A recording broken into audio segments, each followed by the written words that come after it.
Hi, welcome to That Reminds Me Of, a podcast about film and the films that remind us of that film. You're here with Baron and the Doc. And the Maestro. Do we need another drink? Yes, we do. Yeah. Hi, Baron. How are you? Doc, I'm so good. You're so good. We've got the substance to talk about. We've got the substance to talk about. Did I just give away the film before we were ready to? It was getting too long anyway. No one's going to hang around unless we tell them what it is. It's The Substance, 2024. The Substance is a dark, satirical dive into society's obsession with youth and beauty. Demi Moore stars as Elizabeth Sparkle, a fading icon desperate to reclaim her glory. When she is suddenly fired from her show, a kind of gymnastics... Gymnastics? I don't know, what do you call it? Aerobics, thank you.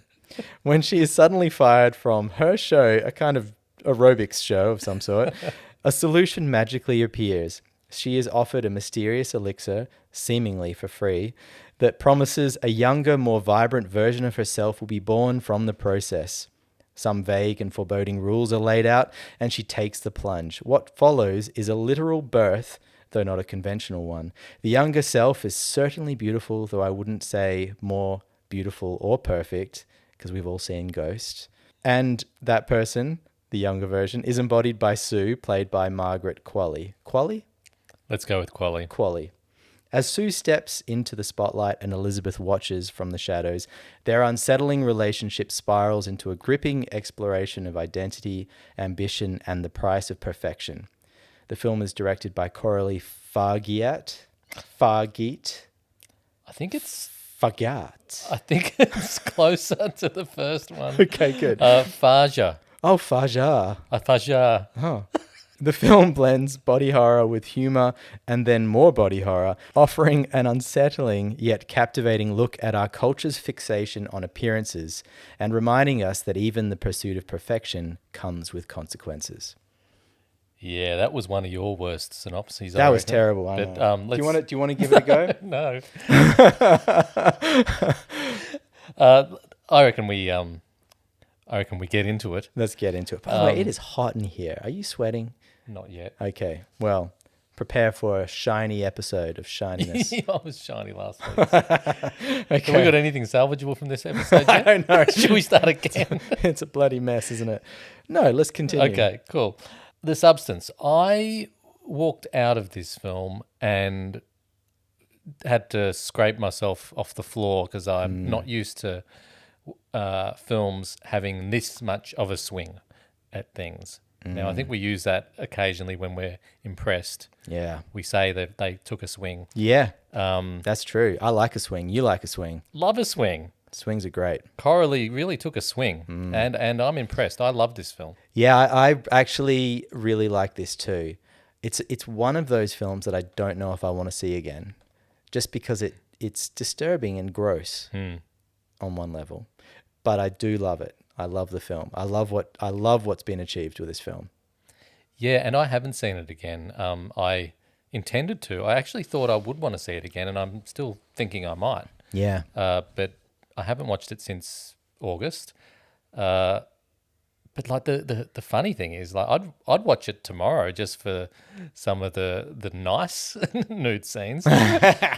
Oh wow! It's just that you Which are the nice nude scenes? I guess right at the start of the film. What are you talking about? It's like beauty is the main character. Oh, I see. Yeah, I see what you're saying. And yeah. you do have the beautiful and the ugly and deformed in stark contrast. So like there's some eye candy in there if you're up for that, viewers. But what's so great about it is that really you have to be watching the beautiful and the damned all at once, don't you? Like it's in your face, and that's great. Makes you think. Yeah, it sure does. This film has some of the most impressive practical makeup effects that I've seen since The Thing. And that's a big statement. But it's actually beautiful. The practical effects are amazing in this film. Any particular ones that float your boat? Well, I think once the deformation starts to happen, anything from there onwards to the ultimate conclusion is all brilliant. It's all great. It's done so well, and it's done in that way that you look at it and you know that it's practical. Yeah. It's not CG, and what a difference that makes. And whoever's done this work, I need to look that up, it has lovingly done it. Like, it's really, really well done. Yeah, it's mad, isn't it? Yeah. What I love is how, for most of the film, the pace is I wouldn't say slow, because it's not slow. It keeps moving all through, but it has definite sections of the film. And the start, for example, reminded me of Eyes Wide Shut, almost, where she's this secret. She's on a journey. Everything's in code, and she's trying to find the elixir. The kind of secret society element of it. Yeah. That's a whole film of its own, and I really, really loved that. That got me in. And then you talk about the practical effects. The first thing that went was just her finger, remember? Yeah. And just that's just one thing, and how that was done so well, and for it to then to just blossom or degrade into wherever it went, was a bit loony. Because of the use of body horror in this film, as just that's the vehicle, right? That's how we're going to deliver this message. Things like the finger, it's played over and over again. So the finger is disturbing and it's gross and it's done beautifully. It's like a really great prosthetic. But they don't just show it once or twice. It's like every time Demi goes to touch something, it's a close-up of the finger touching it. Yeah. And it's almost like that. What's genius about that is that they found a good reason in this storytelling to make the body horror front and center and be really over the top with it. And that actually just further reinforces the message of the film, as opposed to just feeling gratuitous, which so clever. Like, I think it's the perfect body horror film in that respect. Yeah. And I'm not big on body horror. No, me neither. But the body horror was a character in itself. It had an arc. And I thought that finger, starting with the finger, that was frightening. It really was. It was frightening. And then to think that, you're taking that finger so seriously, where it goes just becomes like a nightmare. Yeah, absolutely. So I found like the thing that was overwhelming, aside from that wonderful body horror, was the theme of consumption. And I just kept coming back to this, and it's so beautifully played out in the film, this sort of idea that the whole system over there is just set up on consumption and basically the consumption of beauty and youth and talent. It's a big machine that just churns through it. I think consumption was like a real theme for me. What was one for you? Well, the main thing for me was the idea of the double, and it's trying to escape from yourself. And the reference I had for that was the picture of Dorian Gray. Yeah, right. Are you familiar with the book or the film? I should be, but I'm not. Well, this is crazy, and we're getting into reminds me's before we should be. Yeah.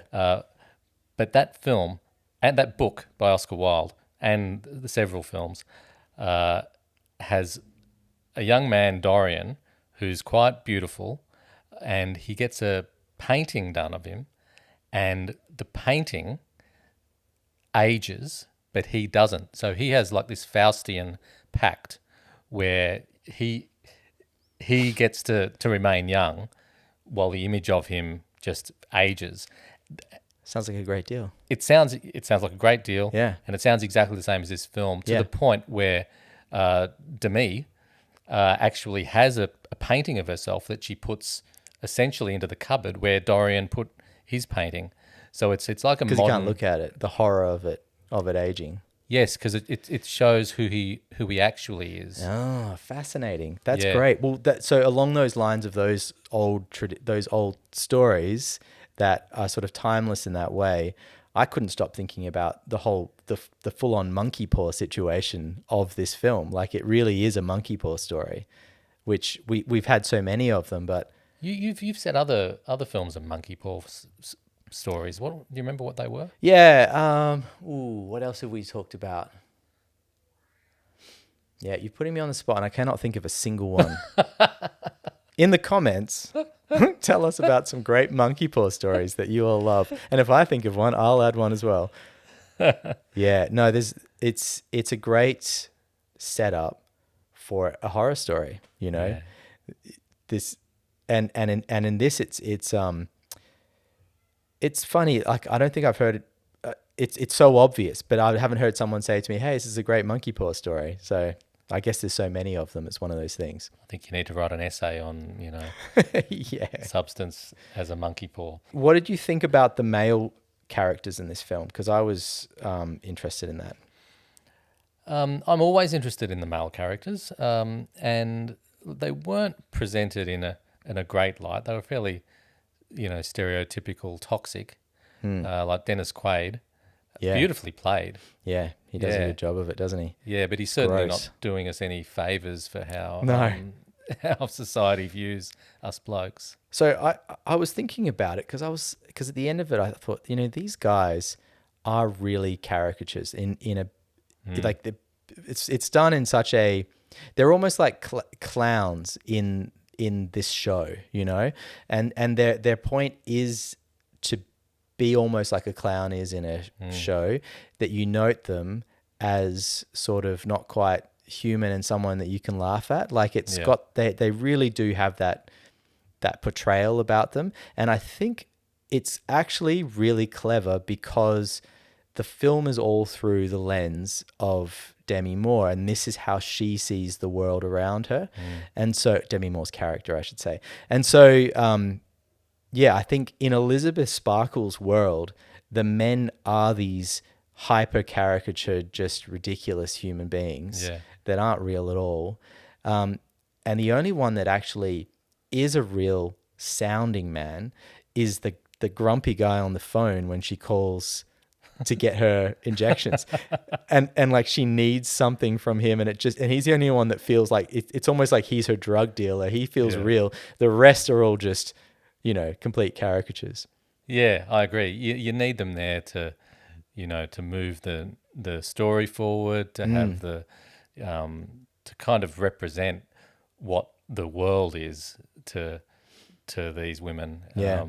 There's just blokes around calling the shots who only want to, look at some cutie in leotards, and when they're done, not interested anymore. Yeah, totally. It actually reminded me of in the first season of Squid Game, there's that ridiculous episode where all of the rich white guys are there kind of enjoying the show of people. Oh, yeah. And they just feel like the biggest caricatures as well. Like, they're just not fleshed out in any way, and they're kind of just, everything they say is absurd. Yeah. But I guess while that certainly represents the world that they're living in, I think it gets pretty quickly deeper than that, and the men become kind of throwaways, and it really is a psychological, adventure that Demi is on. Oh yeah. Some of the scenes where she's looking in the mirror, and you can really see this is not even about the outside world. This is her with herself and just coming to terms with herself. Yeah, I think that's the real depth of the film. It's the fact that she's said yes to this bargain. She's broken the rules, and when she breaks the rules, it's her, both versions of herself breaking the rules and causing harm to the other version of herself, and the fact that she doesn't then stop. Yeah.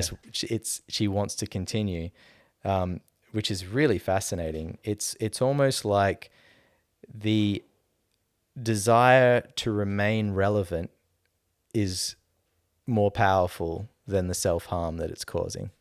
Yeah, completely. And so well portrayed. On that, what did you think of the performances, both Margaret and, I never know whether to say Demi or Demi, but both of them. Great. Both great. I think they both play their parts perfectly. Yeah. I particularly liked when the Margaret Qualley character, like, she's gone through so much of just enjoying her beauty, and then when she starts to fall apart, I thought that was so well played, because she was a bit caricature, for the first part of her performance. Totally, yeah. Really only having relevance in juxtaposition with, her doppelganger. But then it really becomes about her. And I felt for her so much, even though she was annoying me up until then. I felt for her when she's got the big show on and she's starting to fall apart. Like, it was hard to watch. Yeah, it really was. The whole thing was, played out perfectly.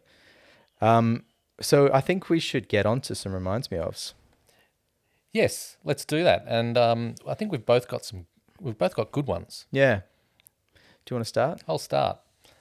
Okay. Well, I was reminded of a film that I think we both love. I think you love it more than me. Maybe. Yeah. Yeah. It's Men by Alex Garland. Yeah.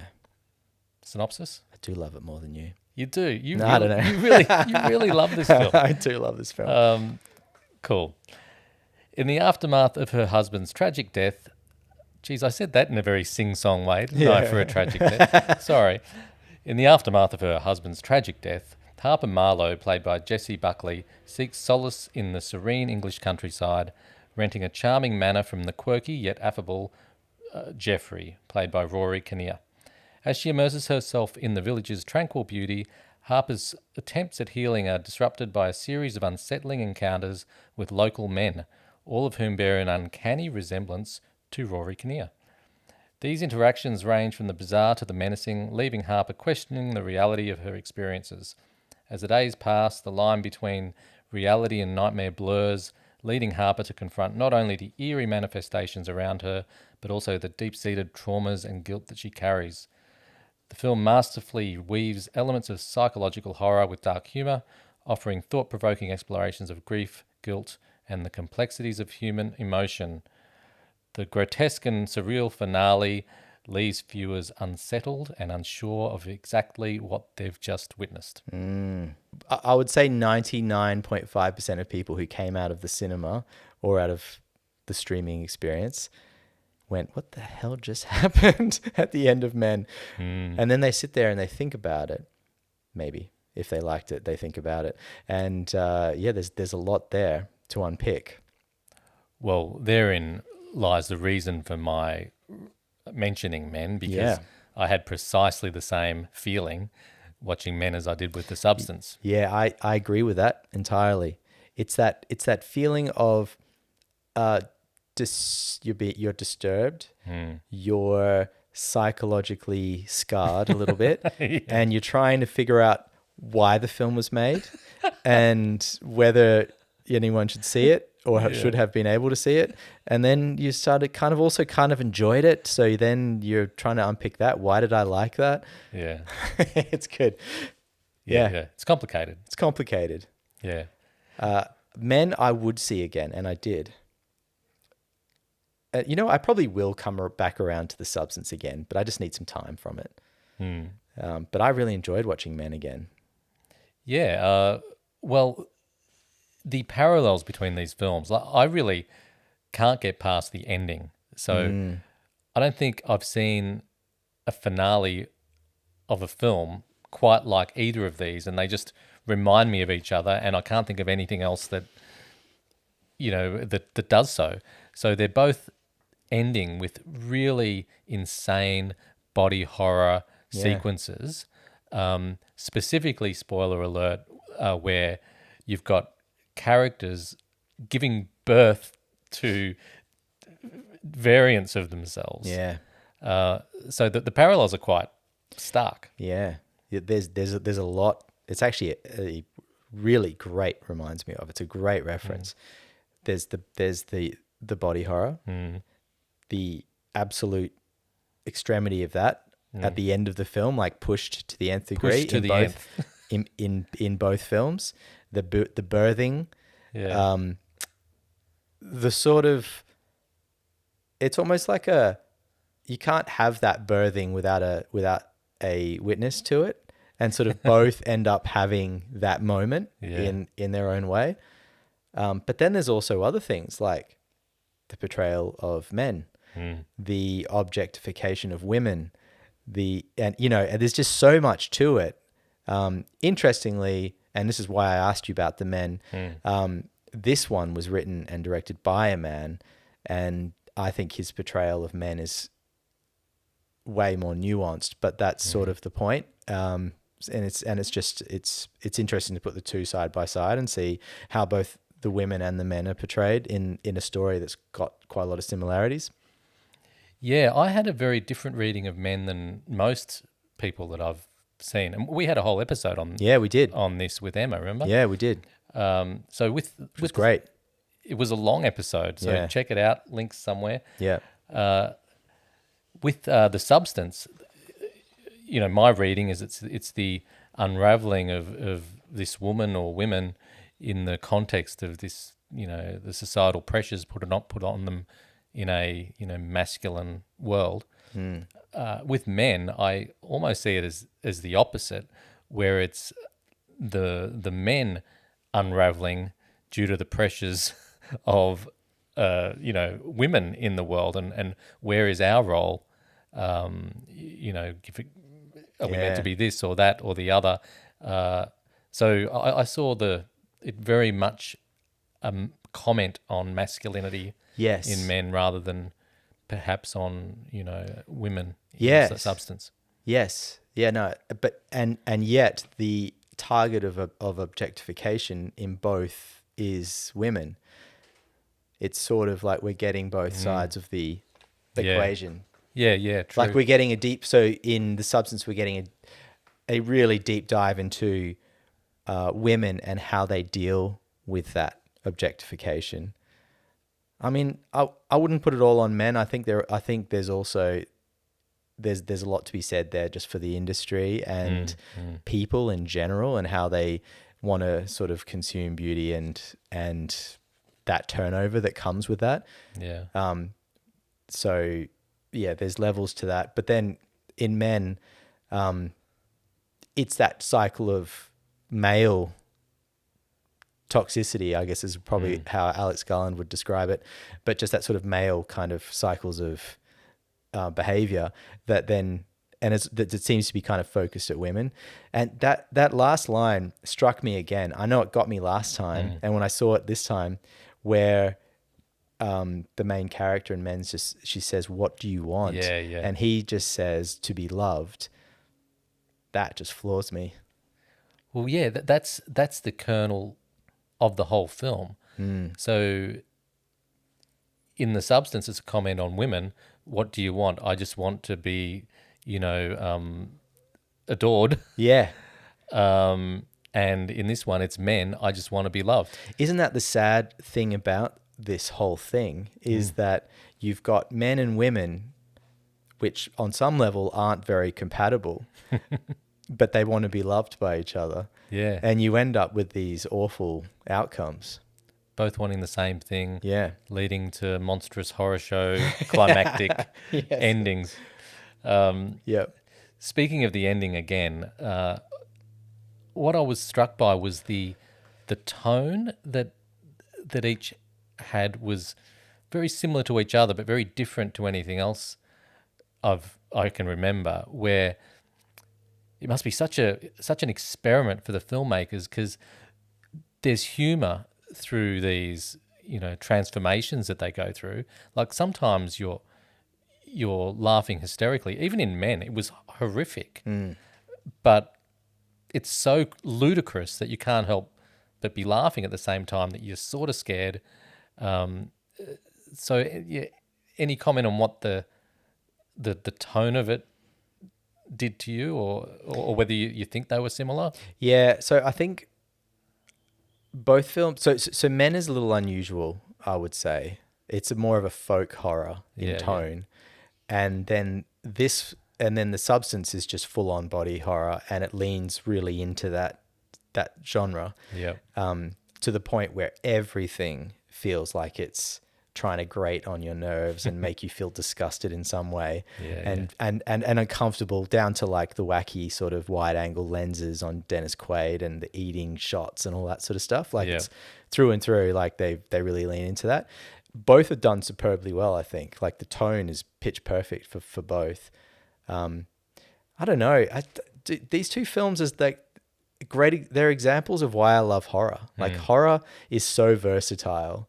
And whenever you talk to people, most of the time when you say horror, they're imagining slasher films. Yeah. And they're just sort of missing or just looking over the fact that horror is actually this versatile. There's so many great films that are horror films that make you think and give you these different reactions other than just, it's blood and guts. Yeah. The thing with horror is that while there are conventions, there are actually no boundaries. Yeah. So, you can make the monsters whatever you want. The more ridiculous, the better. Yeah. And what a perfect vehicle for like commentary on society. Yeah. Yeah. It's great. Agree. Well, that's Men. Any other thoughts on that before we get to your one? No, other than I love it. Yep, me too. And it's another one of those films, Men and the Substance, where I love it and I tell people I love it's great and go see it, and then I think maybe I shouldn't have said go see it. You say that very regularly. I know. Maybe I shouldn't tell people to go and see this film that we've just watched. Well, I just want to be liked. I want to be loved. Yeah, you are. Okay. Okay, I want to hear what your next one is. The Neon Demon.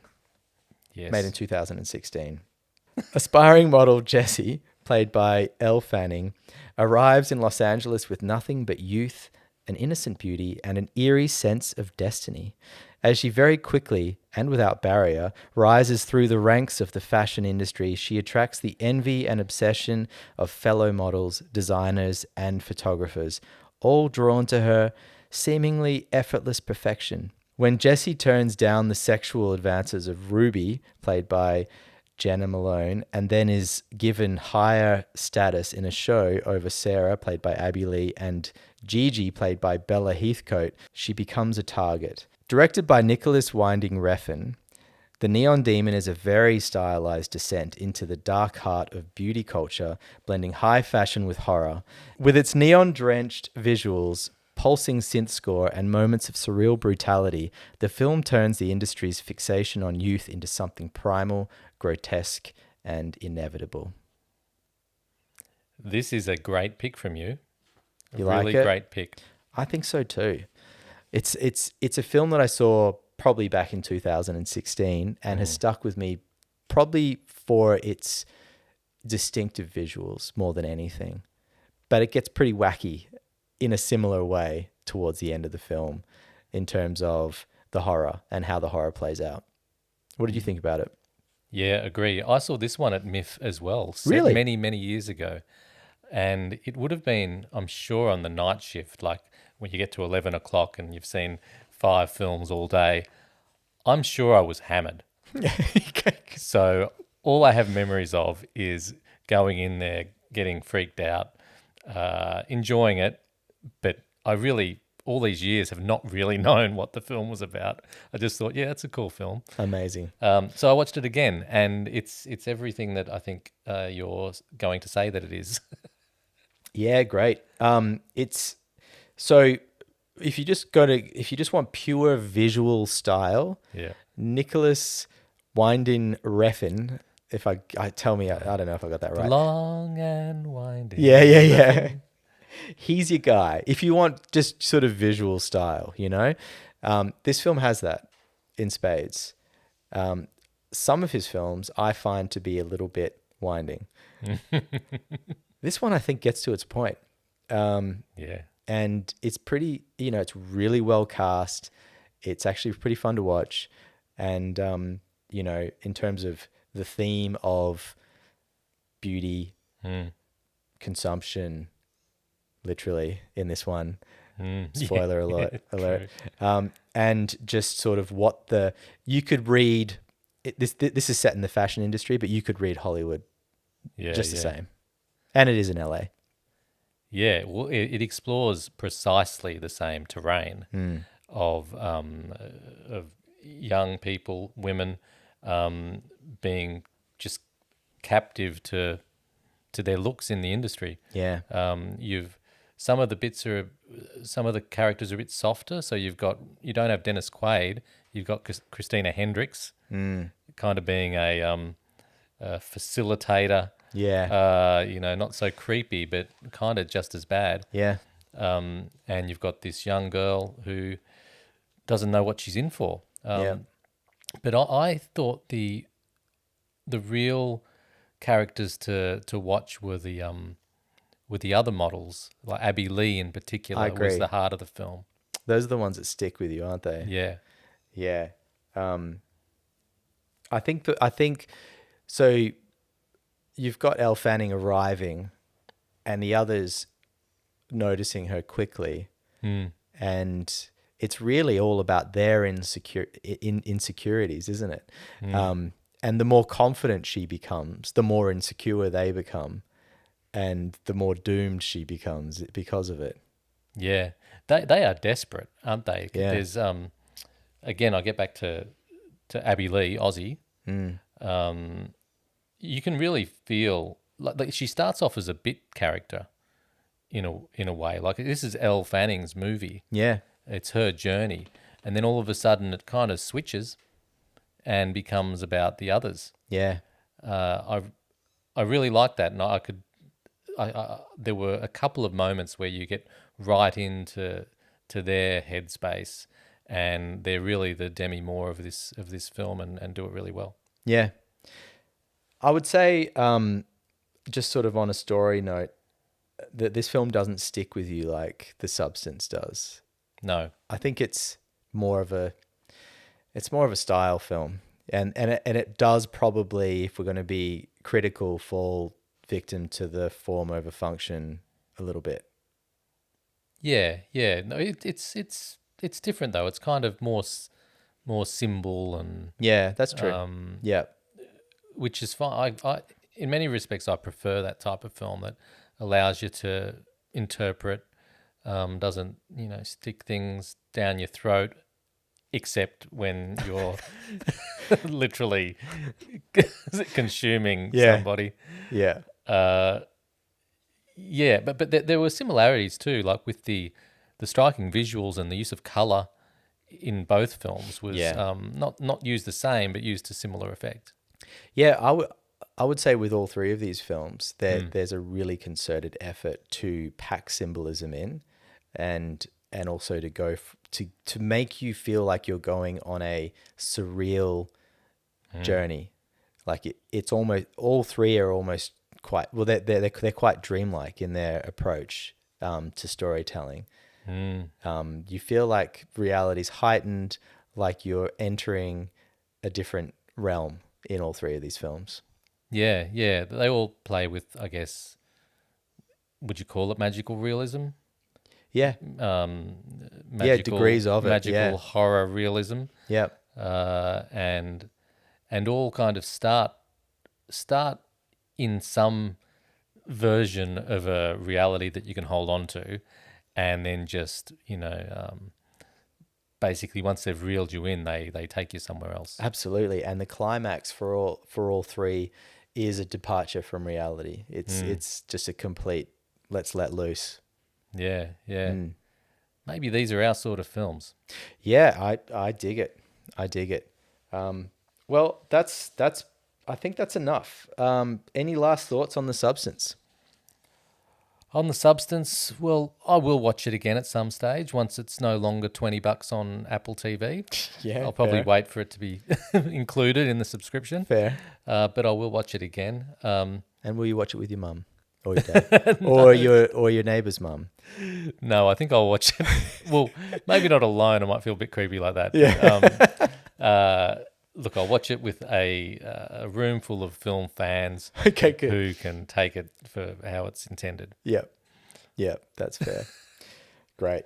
Awesome. Well, Doc, we're about to go off and see a movie right now. Yes. If I don't know if we've missed it. We've been talking. We're going to see a movie, so if we miss the one we were intending, we'll see another one. That's right. What are we intending to see? Do you want to tell them? Yeah, why not? Forgotten. Don't worry about it. What is it called? No. The Bob Dylan. The new Bob Dylan film. Yeah, what's it called? An uncommon something. Uh, An unknown common. A Complete Unknown. A complete unknown. Yes, which is Dylan. from the song And- Like a Rolling Stone. Right. And another Oscar-nominated film for Best Picture. Yes, we've got a few to get through before we can do our Oscars episode. Sure do. All right. That was a good chat. Cheers, Doc. Au revoir.